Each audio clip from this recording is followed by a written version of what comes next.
In the heart of Kennen Temple, a place steeped in the ancient wisdom of Zen, the master Mokurai, known as Silent Thunder, held the mantle of guidance and enlightenment. Among his disciples, there was a young protege named Toyo, a mere 12 years old, whose earnestness and curiosity set him apart.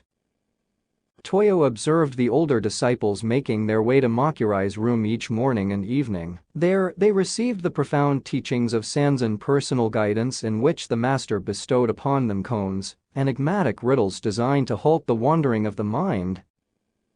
The sight of his fellow disciples immersed in this sacred practice stirred something within young Toyo. He yearned for the wisdom and insight that Sanzen offered. With a heart full of determination, Toyo approached his revered teacher.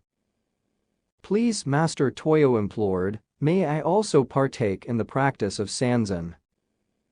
Mokurai, his eyes reflecting the deep pools of wisdom he had amassed over the years, regarded Toyo with a gentle but discerning gaze. "Wait a while," he replied, his voice a soothing balm to the young boy's eagerness. "You are too young for such endeavors." Yet Toyo's resolve remained unwavering, a flicker of determination burning brightly within him. He persisted, and the master, recognizing the sincerity in his pupil's heart, granted his request. That evening, as the sun dipped below the horizon and the world embraced the hush of twilight, Toyo ventured to the threshold of Mokurai's Sanzen room. He struck the gong, the resounding chime announcing his presence, and bowed respectfully 3 times outside the door. With reverence, he entered and took his place before the master, the weight of silence and anticipation filling the room. Mokurai, a living embodiment of Zen, gazed upon Toyo with a benevolent smile. He saw in the young disciple not only the innocence of youth, but also the untamed potential for profound awakening. "You can hear the sound of 2 hands when they clap together," Mokurai began, his voice like a gentle breeze rustling the leaves of a sacred tree. "Now show me the sound of 1 hand." With these words, Mokurai presented Toyo with his first koan, a riddle that would challenge the boundaries of his thinking and draw him closer to the essence of Zen.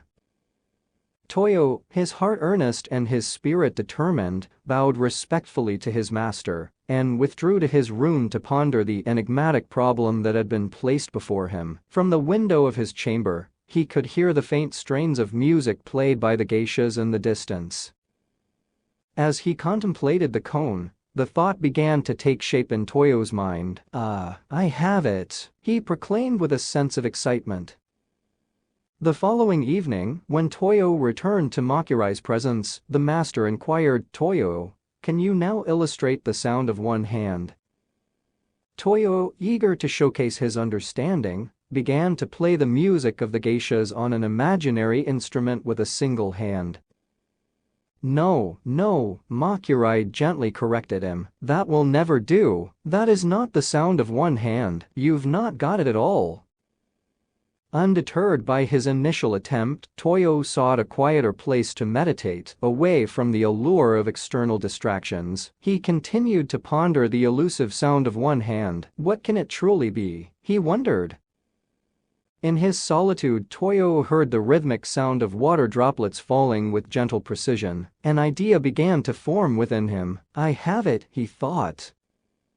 When he returned to his teacher's presence, Toyo mimicked the sound of dripping water with meticulous attention to detail. Mokurai, however, remained unmoved. "What is that?" he asked. "That is the sound of dripping water, but not the sound of 1 hand. Try again." Undaunted, Toyo resumed his quest. He listened intently to the world around him, searching for the elusive sound of 1 hand. He heard the sighing of the wind, but that too was deemed insufficient. The cry of an owl, while hauntingly beautiful, did not meet the master's expectations. Even the mesmerizing chorus of locusts that filled the evening air fell short of the mark. Time and again, Toyo returned to Mokurai with different sounds, each carefully selected and meticulously presented. Yet, every attempt was met with the master's gentle but resolute rejection. For nearly a year, Toyo pondered the koan, exploring the boundaries of sound and silence, seeking the truth that lay hidden within the enigma. At last, in a moment of profound revelation, little Toyo entered into true meditation, a state of pure awareness that transcended the limitations of the thinking mind. In this state of deep stillness, he realized that the answer he sought could not be found in the external world, nor could it be captured by the intellect alone. I could collect no more sounds, Toyo later explained, so I reached the soundless sound. In that moment of clarity, Toyo had penetrated the essence of the cone, transcending the boundaries of conventional understanding. He had realized the sound of one hand, an experience that could not be conveyed through words or replicated through imitation. Toyo's journey had led him beyond the realm of duality and into the realm of direct experience, where the sound of one hand was not an external noise, but a profound realization of the boundless truth that resided within him. In the presence of Mokurai, Toyo, now transformed by his journey, shared his insight. The master nodded in acknowledgement, recognizing the profound depth of understanding that had blossomed within his young disciple. Toyo's realization marked a turning point in his spiritual journey, a testament to the power of patient contemplation and unwavering determination. The sound of one hand had led him on a path that transcended the limitations of language and intellect, revealing the boundless truth that resided at the core of existence. And so, the teachings of Mokurai, Silent Thunder, continued to guide those who sought the path of Zen, reminding them that true wisdom was not found in the answers of the intellect, but in the direct experience of the heart. Toyo's journey was a testament to the transformative power of Zen practice, where the sound of one hand could lead a humble disciple to the profound realization of the soundless sound.